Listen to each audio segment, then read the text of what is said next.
সুকান্ত ভট্টাচার্যের সবচেয়ে বিখ্যাত যে কবিতাটি, তার নাম হলো ছাড়পত্র।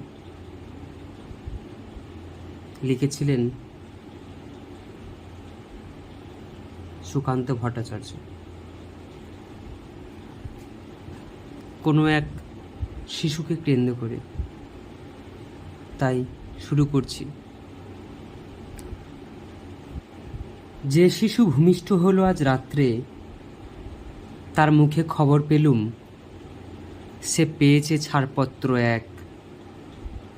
নতুন বিশ্বের দ্বারে তাই ব্যক্ত করে অধিকার, জন্মমাত্র সুতীব্র চিৎকারে।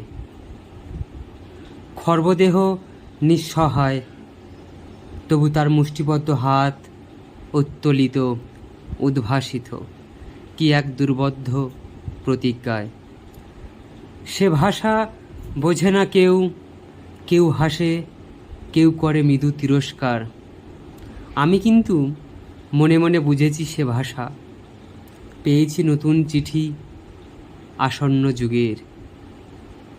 পরিচয়পত্র পড়ি ভূমিষ্ঠ শিশুর, অস্পষ্ট কুয়াশা ভরা চোখে। এসেছে নতুন শিশু, তাকে ছেড়ে দিতে হবে স্থান।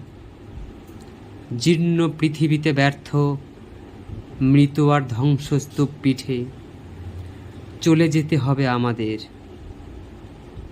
চলে যাব, তবু আজ যতক্ষণ দেহে আছে প্রাণ, প্রাণপণে পৃথিবীর সরাব জঞ্জাল। এ বিশ্বকে এ শিশুর বাসযোগ্য করে যাব আমি। নবজাতকের কাছে এ আমার দৃঢ় অঙ্গীকার। অবশেষে সব কাজ ছেড়ে আমার দেহের রক্তে নতুন শিশুকে করে যাব আশীর্বাদ।